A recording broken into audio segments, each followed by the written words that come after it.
नमो रिहंताणम, नमो सिद्धाणम, नमो आयरियाणम, नमो उपजायणम, नमो लोहे सवसावणम।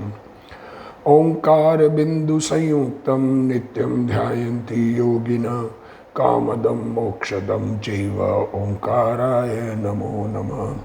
मंगलम भगवान वीरो मंगलम गौतमो गणी मंगलम कुंद कुंदार्यो जैन धर्मोस्तु मंगलम।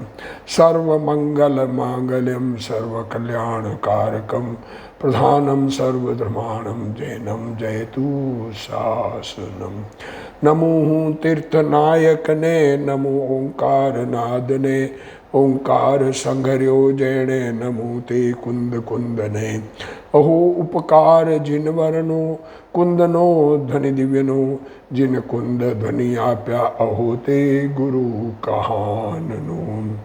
मंगलमय मंगल करण वीतराग विज्ञान नमो ताहि जाते भय अरहंतादि महान। करि मंगल करियो महा ग्रंथ करण के काज जाते मिले समाज सब पावे निज पद राज। मिथ्या भाव अभाव ते जो प्रगटे निज भाव सो जयवंत रहो सदा यही मोक्ष उपाव। सो निज भाव सदा सुखद अपनो करो प्रकाश जो बहुविधि भव दुख निके करिहे सत्तानाश।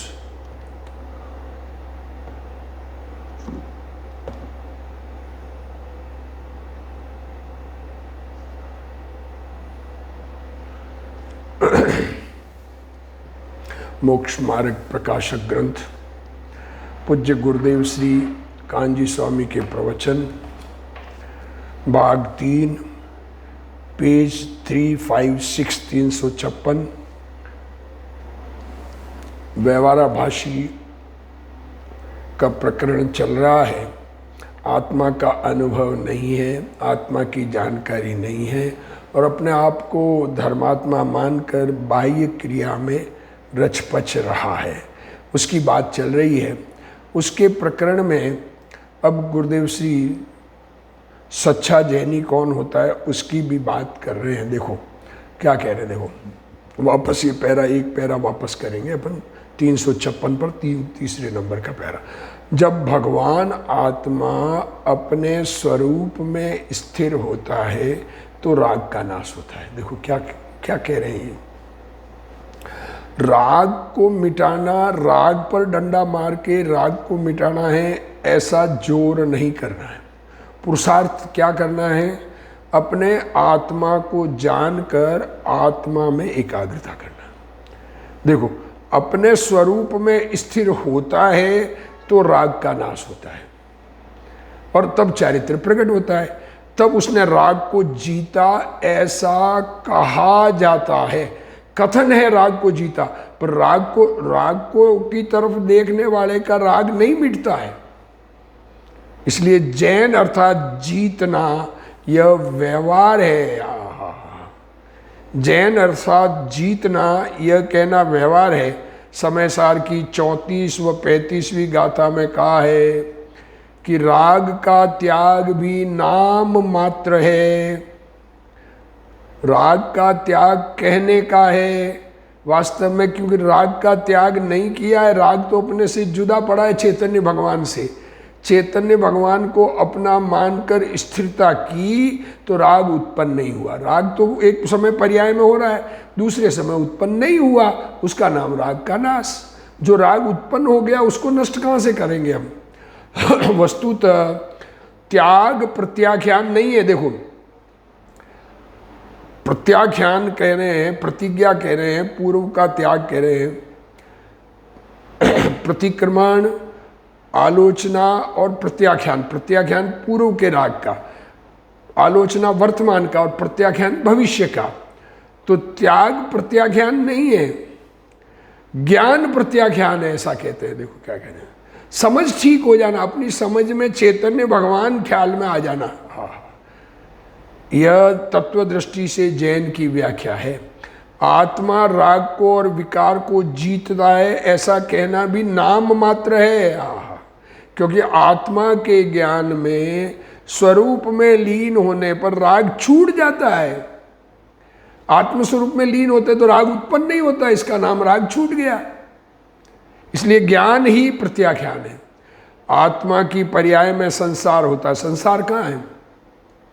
स्त्री पुत्र मकान जमीन जायदाद, ये संसार नहीं है। आत्मा का संसार तो आत्मा में होगा ना। तो आत्मा की वर्तमान अवस्था, विकारी अवस्था, ये संसार है। और आत्मा उस संसार का अभाव करता है, ये नाम मात्र है, क्योंकि हर समय वो तो अभाव हो रहा है, पर नया नया पैदा होता जा रहा है। जब ज्ञान स्वभाव को स्वीकार कर लिया तो नया संसार नहीं उत्पन्न होता है। आत्मा शरीर वस्त्रादि पर वस्तुओं को तो छोड़ता ही नहीं। ये तो छूटे पड़े हैं। ये वस्त्र कहाँ अपने, शरीर कहाँ अपना, 1 मिनट में आयु पूरी हुई छोड़ के नया जन्म हो जाएगा। परंतु संसार की पर्याय को भी आत्मा नहीं छोड़ता। आत्मा की वर्तमान अवस्था में जो संसार है, इसको भी छोड़ना क्या है? ये भी नई पर्याय उत्पन्न होती, हर समय पर्याय परिवर्तनशील है, और नई पर्याय होगी, उसमें संसार नहीं है। क्योंकि त्रिकाली स्वभाव में संसार की पर्याय त्रिकाल में भी ग्रहण नहीं हुई, स्वभाव में संसार आया ही नहीं कि वह उसे छोड़े। पर्याय दृष्टि से पर्याय को देखने पर एक समय की संसार पर्याय का आत्मा के साथ अनित्य तादात्म्य संबंध है। संसार एक समय का है और स्वभाव अनादि अनंत है। और स्वभाव को देखने पर संसार पर्याय उत्पन्न नहीं होती, मुक्त पर्याय उत्पन्न होती है। परंतु द्रव्य दृष्टि से देखो, द्रव्य दृष्टि से अनित्य तादात्म्य संबंध नहीं है। कारण कि त्रिकाल में भी स्वभाव में विकार का प्रवेश नहीं हुआ। द्रव्य दृष्टि से देखें, अपने चैतन्य भगवान को देखें तो अपने में संसार का प्रवेश ही नहीं हुआ है। पहले निर्णय किया कि संसार मेरी पर्याय में मेरा कार्य है। पहले ये निर्णय किया कि संसार मेरी पर्याय में मेरा कार्य है, कर्म के कारण संसार नहीं है। आहा। पश्चात वह संसार मेरे स्वभाव में नहीं है। दूसरी बात, आत्मा ने द्रव्य दृष्टि से संसार का ग्रहण किया ही नहीं। अतः संसार को छोड़ने की बात भी नहीं रहती। आत्मा में लीनता होने पर संसार छूट जाता है। आत्मा में लीनता की तो संसार नया उत्पन्न नहीं हुआ। हर समय संसार उत्पन्न हो रहा है नया। आत्मा में लीनता की तो संसार उत्पन्न नहीं हुआ। छोड़ना नहीं पड़ता है। संसार में शुभ शुभ भाव होते हैं, उनमें अवृत के भाव अशुभ भाव है। संसार आत्मा में जो संसार है वो शुभ शुभ भाव रूप है, और शुभ शुभ भाव अवृत का भाव है वो अशुभ भाव है। और वे अशुभ भाव नहीं हो तब व्रत के शुभ भाव हो, परंतु वह भी निश्चय चारित्र नहीं बल्कि आश्रव है। सम्यक दर्शन धर्म का मूल है और चारित्र धर्म है। देखो क्या कह रहे हैं, सम्यक दर्शन धर्म का मूल है और चारित्र धर्म है। इस कारण सम्यक दर्शन की अपेक्षा भी चारित्र में अनंत शांति अधिक होती है। सम्यक दर्शन के समय जो आत्मा को शांति का वेदन हुआ, सम्यक दर्शन रूप परिणमन करते हुए जितनी शांति है, तो चारित्र ग्रहण होता है, आत्मा में एकाग्रता बढ़ती है तो शांति बढ़ती है। चारित्र के बिना मोक्ष नहीं होता। तीर्थंकर को भी चारित्र ग्रहण करना पड़ता है। इसलिए धर्म तो चारित्र है और उसका मूल सम्यक दर्शन है। स्वयं सम्यक दृष्टि स्वयं समझता है कि यह अव्रत के परिणाम होते हैं, वे करने योग्य नहीं है। मालूम है कर सकता ही नहीं है, होते हैं, क्या करें।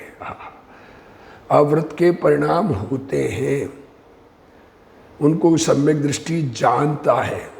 ज्ञानी हजारों वर्ष तक 5वें गुणस्थान में रहता है। देखो 5वां गुणस्थान में दर्शन शुद्धि, दर्शन प्रतिमा वाले, वो भी 5वां गुणस्थान है। व्रत प्रतिमा बाद की है और मुनिपना नहीं होता। 5वें गुणस्थान में हजारों वर्षों तक क्षुल्लक बने रहे, हजारों वर्ष एलक बने रहे, ब्रह्मचारी बने रहे, 12 व्रतधारी श्रावक बने रहे, या दर्शन प्रतिमाधारी श्रावक बने रहे, परंतु हट करके आग्रह करके वह त्यागी नहीं हो जाता, अविरत दशा में भी रहते। भाई मुनिपना महान दुर्लभ है। अरे मुनि बनना, अरे चैतन्य स्वभाव को जानकर इसमें लीनता करना, स्वरूप में एकाग्रता करना, ये सबसे दुर्लभ काम है। ये मनुष्य पर्याय की सफलता ये है कि हम पहले तो आत्मा को समझें, फिर उसमें स्थिरता करें। अभी समझ मिली है, ये मनुष्य पर्याय सब में सबसे ज़्यादा समझ होती है। देवों को ज्ञान तो बहुत अक्षोभम, पर फुर्सत नहीं है, इसलिए उपयोग नहीं है समझ करने का। नारकी लड़के लड़मने में है, तिर्यंच में क्षोभम कम है, मनुष्य में मिडल में है, क्षोभम भी है और समझ भी है, और अपने समझ का सदुपयोग करके आत्मा की जानकारी की जा सकती है। और आत्मा समझ में आवे, फिर स्थिरता करना, कितना सुख अंदर में मिलेगा, ये तो अंदर जाने पर मालूम पड़ेगा ना। पहले समझे तो सही आत्मा को, समझे बिना किसके अंदर जाएगा। इस काल में भावलिंगी मुनि दिखना दुर्लभ है। भावलिंगी मुनि बहुत कहीं विरले होंगे, दिखते नहीं हैं। इस जिंदगी में तो भावलिंगी मुनि को देखा ही नहीं, गुरुदेव श्री कह रहे हैं। ये गुरुदेव श्री की बात है, उन्होंने अपने जीवन में भावलिंगी मुनि को देखा ही नहीं। पर अभी तो द्रव्यलिंगी मुनि का भी ठिकाना नहीं है। द्रव्य से मुनिपना, बाहर में वे मुनि के योग्य आचरण वाले भी नहीं हैं। यह किसी व्यक्ति की बात, किसी पर्सनल बात नहीं लेना इसको। गुरुदेव श्री कह रहे कोई पर्सनल नहीं लेना, किसी व्यक्ति की बात नहीं है। ये तो अंदर समझ को ठीक करने की बात है। दुनिया में कौन कैसा है, उसके आचरण उसके आश्रित। जिसको नुकसान होता हो उसको अपने में होता है, अन्य को उसके नुकसान का फल नहीं होता। परंतु अपने को तो यथार्थ ज्ञान करना चाहिए। प्रतिज्ञा भंग करने की अपेक्षा तो प्रतिज्ञा नहीं लेने को भला कहा है। प्रतिज्ञा भंग करे उससे अच्छा तो एक प्रतिज्ञा न ले। इसका यह आशय भी नहीं है कि आत्मा के भान पूर्वक प्रतिज्ञा नहीं लेनी चाहिए। देखो, आत्मा समझ में आ गया, जितनी शक्ति हो उतना त्याग करना चाहिए, प्रतिज्ञा लेनी चाहिए। पर प्रतिज्ञा भंग करे लेकर के, उससे अच्छा है कि नहीं करे, क्योंकि विचार पूर्वक सोच पूर्वक प्रतिज्ञा लेनी चाहिए। अव्रत के भाव को भला जानने वाला तो मिथ्या दृष्टि है। देखो, व्रत धारण नहीं करने की बात करने वाला तो मिथ्या दृष्टि है। जिसने तीर्थंकर नाम कर्म के भाव को भी भला माना, ये तो अव्रत का भाव, वो तो पाप भाव हुआ। जिसने तीर्थंकर नाम कर्म जिस भाव से बंधे, उस भाव को भी भला माना, क्योंकि वह राग है, वह अव्रत के भाव को भला कैसे जानेगा। तीर्थंकर नाम कर्म बंधे, ऐसा पुण्य प्रकृति, उत्कृष्ट पुण्य प्रकृति तीर्थंकर के बनती है, ऐसा शुभ भाव वो भी भला नहीं लगता, तो अव्रत का भाव तो भला सम्यक दृष्टि को कैसे लग सकता है। जो आश्रव के परिणाम है वे तो जहर है। कर्म आते हैं जिस भाव से, तो वो तो जहर हुआ ना, बंधन हो रहा है उससे। इनसे तो अमृत शांति की लूट होती है। आत्मस्वरूप तो अरागी है, इसमें राग नहीं है, ऐसा जानकर कसाय घटने पर प्रतिज्ञा करना प्रतिज्ञा है। अब जैन धर्म में प्रतिज्ञा नहीं लेने का तो दंड है नहीं। देखो, कोई प्रतिज्ञा न ले ये तो दंड है नहीं। जैन धर्म में तो ऐसा उपदेश है कि पहले तत्वज्ञानी हो, पश्चात जिसको त्याग करना है उसके दोष को पहचाने। पहले तो तत्वज्ञानी हो, फिर जिसको त्याग करना है उसके दोष को पहचाने, और त्याग होने से प्रकट होने वाले गुणों को भी जाने। पहले तत्वज्ञानी हो, यह बात ली है। दिगंबर कुल में जन्मा है इसलिए तत्वज्ञानी है, ऐसा नहीं है। दिगंबर जैन धर्म मिल गया, वहाँ जन्म हो गया तो तत्वज्ञानी, जन्म से तत्वज्ञानी होते नहीं अभी वर्तमान में पंचम काल में कोई। पूर्व जन्म से सम्यक दर्शन लेके आने वाले जीव इस पंचम काल में नहीं जो जन्मते। जिनको सम्यक दर्शन पूर्व जन्म में हो गया, उनका जन्म पंचम काल के मनुष्य में नहीं होता है। या तो भोग भूमि में हो, पूर्व में मनुष्य आयु बांधी हो तो, और या कर्म भूमि में जहाँ पर धर्म की उपलब्धि हो वहाँ होता है। पहले व्यवहार और फिर निश्चय मानने वाले को जन्मजात दिगंबर कैसे माना जाए? जो व्यवहार करे, व्यवहार करते करते हो जाएगा, ऐसा मानने वाले को जैन कैसे माना जाए? क्योंकि यह मान्यता तो श्वेतांबर मत की है। श्वेतांबर धर्म वाले ये मानते हैं कि व्यवहार करते करते हो जाएगा, होता नहीं है वास्तव में। वास्तविक बात तो सत्य दिगंबर धर्म है। वे पहले व्यवहार और फिर निश्चय मानते हैं। यह मान्यता मिथ्यात्व है। ज्ञानी तो तत्व ज्ञान पूर्वक अपने परिणाम पहचान कर प्रतिज्ञा लेता है। आत्मा परिपूर्ण शक्ति से भरा भंडार है।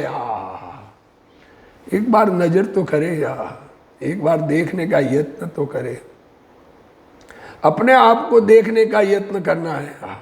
और वर्तमान पर्याय में शुभ शुभ परिणाम होते हुए विकार और संसार है, वह एक समय की पर्याय है। आत्मा का संसार आत्मा की पर्याय में होता है। संसार कोई बाहर में नहीं होगा, आत्मा में संसार पड़ा है तब संसार है। आत्मा में से संसार निकल गया तो सिद्ध हो जाएगा। शरीर स्त्री आदि में आत्मा का संसार नहीं होता है, शरीर में नहीं, स्त्री में नहीं। जिसको संसार और पर की रुचि नहीं है, जिसको ये राग द्वेष की और पर्प द्रव्यों की रुचि नहीं है, परंतु अखंड ज्ञायक स्वभाव की रुचि है, ज्ञायक स्वभाव को देखे तो रुचि हो ना, वह जैन है। जिसे स्वभाव की रुचि नहीं है, उसे संसार की रुचि है, वह अजैन है। आत्मा की वर्तमान अवस्था में शुभ शुभ भाव रूप विकार है। वर्तमान अवस्था में अनादि से शुभ शुभ भाव रूप विकार होते हैं। निगोद में अनादि का निगोद में था, वहाँ से निकल कर मनुष्य बने तो यहाँ तक में शुभ शुभ भाव रूप विकार है। इस विकार की रुचि वाले को स्वभाव की रुचि नहीं है। यहाँ पर की रुचि की बात तो है ही नहीं, पर द्रव्य की रुचि की बात तो नहीं है। आत्मा में होने वाले राग की रुचि को जीतने वाले को यहाँ जैन कहते हैं। राग चाहिए, किसी प्रकार की इच्छा चाहिए, कोई न कोई इच्छा चाहिए। ये इच्छा चाहिए, ये दुखदाई है। जैन धर्म में ऐसा उपदेश है कि पहले तत्वज्ञानी हो, पश्चात जिसका त्याग करे, उसके दोष को पहचाने, त्याग करने से प्रकट होने वाले गुण को पहचाने। कोई प्राणी कहता है कि मुझे दोष टालना है, तो इसका अर्थ यह हुआ कि दोष टल सकता है। मुझे मेरे में से दोष मिटाना है। क्या कह रहे हैं? मेरे में से दोष मिट जाए, मैं दोष रहित हो जाऊं, निर्दोष बन जाऊं, तो दोष मिट सकता है ना, और स्वयं निर्दोष रूप रह सकता है। अर्थात दोष नित्य वस्तु नहीं है, दोष नित्य नहीं है। और निर्दोष स्वरूप कायम है, ऐसा निर्णय होता है। तथा विकार दोष किसी पर ने नहीं कराया है, स्वयं ने किया है तो हुआ है। ऐसा माने तो विकार और दोष के अभाव का पुरुषार्थ हो सकता है। इसलिए ज्ञानी दोष को भी जानता है, आत्मा के निर्दोष स्वभाव को भी जानता है। ज्ञानी ने आत्मा को जाना तो आत्मा में होने वाले दोष को जानता है, आत्मा का निर्दोष स्वभाव कैसा है ये जानता है। जिस प्रकार पानी, गंदा पानी लाने वाला स्वच्छ पानी पीना है तो वो पानी स्वच्छ होता है, उसका स्वभाव जानता है, और उसमें गंदगी है ये भी जानता है। कोई कहता है कि आत्मा और उसकी पर्याय में कर्म का निमित्त है, उस कर्म में रस अनुभाग थोड़ा होता है, और आत्मा की पर्याय में विभाव अधिक होता है। क्या करें? कोई ये कहता है कि आत्मा है, उसकी पर्याय में कर्म का निमित्त है, और कर्म का रस थोड़ा होता है, उसमें आत्मा में विभाव अधिक होता है और कर्म का थोड़ा रस होता है, ऐसा मान कहता है। तो निमित्त में अनुभाग कम होने पर भी उपादान में विकार अधिक कैसे हुआ? क्या कह रहे हैं? निमित्त जो है उसमें अनुभाग थोड़ा है, फल देने की शक्ति, तो उपादान में आत्मा में विकार अधिक कैसे हुआ? आत्मा की पर्याय में विभाव अधिक होता है और कर्म का रस अनुभाग फल देने की शक्ति कमजोर होती है, तो आत्मा में विकार अधिक कैसे हुआ कर्म कमजोर होने पर भी? दृष्टांत, एकेंद्रीय जीव को कर्म की स्थिति एक सागर की होती है,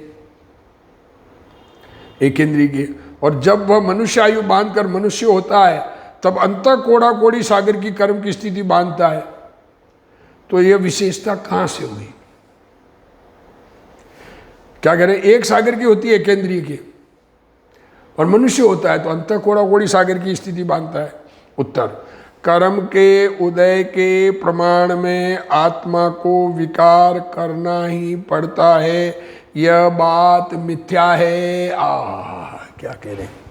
कर्म का जैसा उदय आएगा वैसा आत्मा राग द्वेष करेगा, ऐसा नियम नहीं। डिग्री टू डिग्री राग द्वेष नहीं होता है, डिग्री टू डिग्री होता है, ऐसा मानना झूठा है।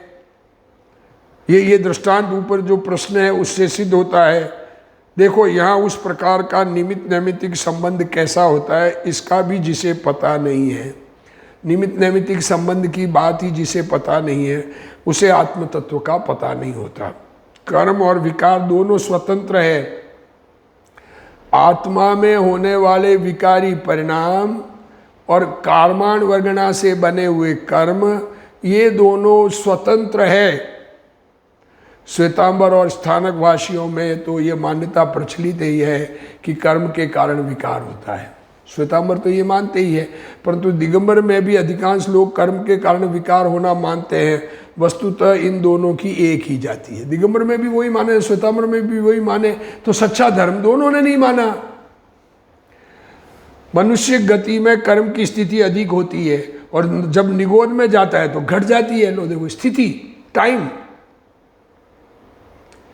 और वहां वह स्थिति कम कैसे की, वहां कम कैसे की निगोद में? निगोद में तो कोई शांत परिणाम का जगह भी नहीं है।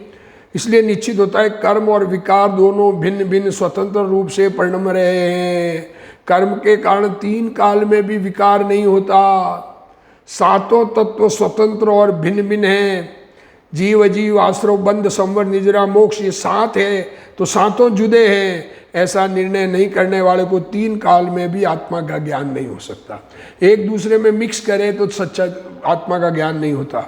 आत्मा राग द्वेष भ्रांति इत्यादि सब स्वयं के कारण करता है। राग द्वेष करता है, मूढ़ता करता है, ये स्वयं के कारण आत्मा करता है। विकार कर्म के निमित्त के कारण नहीं है। कर्म निमित्त है पर उसके कारण नहीं है। ऐसा प्रथम निर्णय करने वाले को तत्व ज्ञान होता है। क्या कहना चाह रहे हैं? दो द्रव्यों की स्वतंत्र वस्तु स्वभाव जिसे समझ नहीं आता, स्वतंत्र वस्तु व्याख्या नहीं समझता, तो क्या कर सकते हैं? सबकी अपनी अपनी मान्यता, वस्तु व्यवस्था स्वतंत्र है। कोई कहे कि यदि सभी को ऐसा तत्व ज्ञान हो जाए तो कोई संसार में ही नहीं रहेगा। कोई ये कहे कि सबको ऐसा तत्व ज्ञान हो जाएगा तो सारे मोक्ष चले जाएंगे। तो ऐसा कहने वाले को आत्मा की वास्तविक रुचि नहीं है, संसार नहीं है। तुम्हें रुचि किसकी है? तुम्हें संसार चाहिएगा, मोक्ष चाहिए? कारण की स्वभाव की रुचि वाले की दृष्टि इस पर नहीं होती कि संसार में कौन रहेगा। जिसको आत्म स्वभाव की रुचि है वो ये विचार नहीं करता कि संसार में कौन रहेगा। जैसे धन के अर्थी देखो, अब धन कमाने जा रहा है, व्यापार कर रहा है, फैक्ट्री चला रहा है, फैक्ट्री लगा रहा है, बड़ी बड़ी फैक्ट्रियाँ, वर्तमान में अडानी अंबानी फैक्ट्रियाँ लगा रहे हैं, तो वो ये सोचते हैं क्या सब जने ऐसे बन गए तो घर का नौकर कहाँ से मिलेगा? ऐसा विचार नहीं होता कि मैं धनवान होऊंगा। उसी प्रकार यदि सभी धनवान हो जाएंगे और गरीब नहीं रहेंगे तो मेरा कार्य कौन करेगा? ऐसा सोचता है क्या? गरीब रखना चाहता है क्या? अरे जो मेहनत करेगा बनेगा, बन जाए तो बन जाए। जिसमें रुचि होती है वह अन्य के सन्मुख नहीं देखता। जिसको धन कमाने की रुचि है वो दूसरों को नहीं देखता किसकी रुचि है किसकी नहीं। मेरी रुचि मैं काम कर रहा हूँ बस, और पुण्य का उदय से कार्य हो रहे हैं, वो तो बाहर के कार्य हैं। आत्मा का कार्य पुरुषार्थ से होता है, जगत के कार्य पुण्य से होते हैं। यहाँ तो सच्चे जैन की बात है। दर्शन मोह का उदय तो अनादिकाल से है, जिसकी दृष्टि कर्म पर पड़ी है, और ऐसी मान्यता है कि कर्म के उदयानुसार विकार होता है, तो उसका मिथ्यात्व कभी दूर नहीं होता और न उसे तत्वज्ञान ही होता है। इसलिए प्रथम तो यह निर्णय करना चाहिए कि सातों तत्व भिन्न भिन्न और स्वतंत्र है। सात तत्व है, सातों भिन्न भिन्न है, सातों स्वतंत्र है, एक दूसरे के आश्रित नहीं है। एक ऑफिस में 7 कर्मचारी है तो सातों कर्मचारी स्वतंत्र रूप से अपना काम करते हैं तो काम होगा। एक दूसरे के काम में पंचायती करेंगे तो काम नहीं होगा। इसलिए प्रथम तो ये निर्णय करना चाहिए कि सातों तत्व भिन्न भिन्न और स्वतंत्र है। तत्पश्चात ऐसे निर्णयवंत को राग का वास्तविक त्याग होता है। ऐसा निर्णय जिसको होता है उसके विकार का राग का वास्तविक त्याग होता है। बाहर में वस्त्रादि का त्याग किया होने से त्यागी है ऐसा नहीं है। जिसको अंतरंग में सातों तत्वों का भाव भाषण नहीं है वह जीव तो धर्म का त्यागी है। सात तत्व की समझ नहीं है वो तो धर्म का त्यागी है। नियम सार गाथा 126 में कहा है कि अज्ञानी स्वधर्म का त्यागी है। मोह का अर्थ ही स्वधर्म का त्याग है। मोह होना इसका नाम अपना धर्म छोड़ दिया। आत्मा परिपूर्ण आनंद कंद है, जिसने उसकी रुचि छोड़ दी है वह आत्मा के धर्म का त्यागी है। जिसको आत्मा का भान नहीं है उसने भले ही प्रतिमा व्रत आदि धारण किए हो। देखो ये व्यवहाराभासी व्रत आदि धारण करते हैं पर आत्मा की समझ नहीं करते। तो गुरुदेव श्री कह रहे जिसको आत्मा की समझ नहीं है वो भले ही प्रतिमा और व्रत आदि धारण किए हो परंतु उसने मिथ्यात्व रूप अधर्म का त्याग नहीं किया। सबसे बड़ा पाप मिथ्यात्व है। लोग पाप का बाप कहा, ये तो कषायों में, पर इन कषायों से ऊपर मिथ्यात्व बैठा है वो सबका बाप है। इसलिए वह सच्चा त्यागी नहीं है। वस्तु द्रव्य गुण और पर्याय स्वतंत्र है, इसका ज्ञान हुए बिना व्रत प्रत्याख्यान ले लेने पर भी चारित्र नहीं है। जिसको दर्शन सम्यक दर्शन का पता नहीं है उसके रत्नत्रय रूप व्रत नहीं होते। सम्यक दर्शन नहीं है उसके व्रत नहीं होते। जिसको कर्म और विकार की भिन्नता भाषित नहीं होती, वस्तु स्वतंत्र वस्तु स्वभाव समझे बिना कर्म जुदा विकार जुदा, दो आत्मा विकार आत्मा की पर्याय है और कर्म कार्माण वर्गना से बने हुए हैं। ये जुदापना नहीं भाषित होता, उसको सच्चे व्रत तीन काल में भी नहीं होते। इसलिए सर्वप्रथम तत्व ज्ञान होना चाहिए। इस तत्व ज्ञान की प्राप्ति के लिए पहले व्रत प्रत्याख्यान आदि करें तो तत्व ज्ञान हो जाएगा ऐसा नहीं है। व्रत आदि धारण करेंगे तो तत्व ज्ञान होगा ऐसा नहीं। तत्व ज्ञान की रुचि होगी तो तत्व ज्ञान होगा। तत्व समझने का प्रयत्न करेंगे तो समझ, वो ज्ञान का परिणाम है। बल्कि ये तो विपरीत मान्यता, खोटी मान्यता है कि व्रत आदि करते करते कभी हो जाएगा। इस विपरीत मान्यता का परित्याग होने पर ही तत्व ज्ञान होता है और तत्व ज्ञान होने के पश्चात ज्ञानी अपने परिणामों को देखकर प्रतिज्ञा करते हैं। ज्ञानी किसी के अंश को किसी में नहीं मिलाता, अर्थात कर्म के अंश को विकार के अंश में नहीं मिलाता और विकार के अंश को स्वभाव में नहीं मिलाता। ऐसा तत्वज्ञान होने के बाद अपनी पर्याय में होने वाले विकार को भली भांति जानता है। अपने परिणाम के सुधरे बिना पर वस्तु को छोड़े तो आकुलता हुए बिना नहीं रहती। इसलिए ज्ञानी अपनी पर्याय में दोष है उसका नाश करके गुण प्रकट होता है ऐसा जानता है, परंतु पर वस्तु छूट गई है इसलिए दोष का नाश होता है ऐसा नहीं जानता। देखो ज्ञानी अपनी पर्याय में दोष है उसका नाश करके गुण प्रकट होता है। अपनी पर्याय को जानता है, अपने स्वभाव को जानता है, तो अपना दोष मिटाने पर गुण प्रकट होगा। ऐसा नहीं कि बाहर की वस्तुएं छूट गई इसलिए दोष मिट जाएगा, ऐसा नहीं जानता तो वह आवेश में आकर प्रतिमा व्रतादि नहीं लेता। अंदर से परिणाम बदलने चाहिए, परिणामों में बदलाव की शक्ति होगी तब वो प्रतिमा आदि व्रत आदि लेता है। प्रतिमा व्रत आदि बाहर से नहीं आता है, बाहर से नहीं आते। अतः वर्तमान पुरुषार्थ देखकर, अपनी शक्ति देखकर, अपने पुरुषार्थ देखकर और भविष्य में भी ऐसा ही भाव टिका रहेगा या नहीं इसका विचार करके प्रतिज्ञा लेता है ज्ञानी। द्रव्य क्षेत्र काल भाव स्व और पर के विचार करके प्रतिज्ञा लेता है। ज्ञानी शरीर की शक्ति तथा द्रव्य क्षेत्र काल भाव का विचार करता है। इसी प्रकार प्रतिज्ञा लेना योग्य है। ये इस प्रकार विचार करके प्रतिज्ञा लेना योग्य है। यदि अपने परिणामों का विचार करने पर खेद होता है, अगर परिणाम विचार करें तो खेद होता हो, तो आर्त ध्यान होता हो, त्याग किया और आर्त ध्यान होता हो, दुख लगे, अंदर में खेद लगे, जिनको ये लगता है कि मुनि दुखी है, इसका मतलब तुम्हें त्याग में दुख लगता है, तो अथवा बाद में वह प्रतिज्ञा नहीं पल सकती, अंदर में ये होगी, ये पलेगी नहीं, तो वैसी प्रतिज्ञा नहीं लेना चाहिए। यहाँ पहले उपादान अर्थात परिणाम की बात की और बाद में निमित्त शरीर आदि का भी ज्ञानी विचार करे, ऐसा है। बाजू उपादान की बात करे, निमित्त की बात करे, बाहर के संयोगों को भी विचार करे। इसी ग्रंथ के 6वें अधिकार में कहा है मुनि पद लेने का क्रम तो यह है कि पहले तत्व ज्ञान हो, पश्चात उदासीन परिणाम हो। तत्व ज्ञान होने पर उदासीन परिणाम हो जाते हैं, जगत से न्यूट्रल हो जाता है, और परिसहादि सहन करने की शक्ति हो, और वह स्वयं भी मुनि होना चाहे, तब श्री गुरु उसको मुनि धर्म अंगीकार करते हैं। अभी तो तत्व ज्ञान रहित विषयासक्त जीवों को माया द्वारा लोभ बताकर मुनिपना देते हैं, परंतु यह उचित नहीं है। तथा और भी कहा है कि जिन मत में तो ऐसी परिपाटी है कि पहले सम्यक तो होता है फिर व्रत होते हैं। सो सम्यक तो स्वपर के श्रद्धान होने पर होता है, तथा वह श्रद्धान द्रव्यानुग का अभ्यास करने से होता है। जिन मत में यह परिपाटी और सम्यक दर्शन द्रव्यानुयोग के अभ्यास, इसलिए प्रथम द्रव्यानुयोग के अनुसार श्रद्धान करके सम्यक दृष्टि होना, और पश्चात चरणानुयोग अनुसार व्रतादि धारण करके वृत्ति होना। इस प्रकार मुख्य रूप से तो निचली दशा में ही द्रव्यानुयोग कार्यकारी है। अभी ऐसा इसका विचार करना, स्वरूप चिंतन करना, स्वरूप को प्राप्त करने का प्रयत्न करना, वस्तु स्वतंत्रता समझना, इसी भाव के साथ आज का स्वाध्याय पूर्ण करते हैं। हे जिनवाणी भारती तोई जपू दिन रैन, जो तेरा शरणा गए सो पावे सुख चैन। जा वाणी के ज्ञान ते सूझे लोकालोक, सो वाणी मस्तक नमो सदा देत हूँ ढोक। जिनवाणी मात की जय।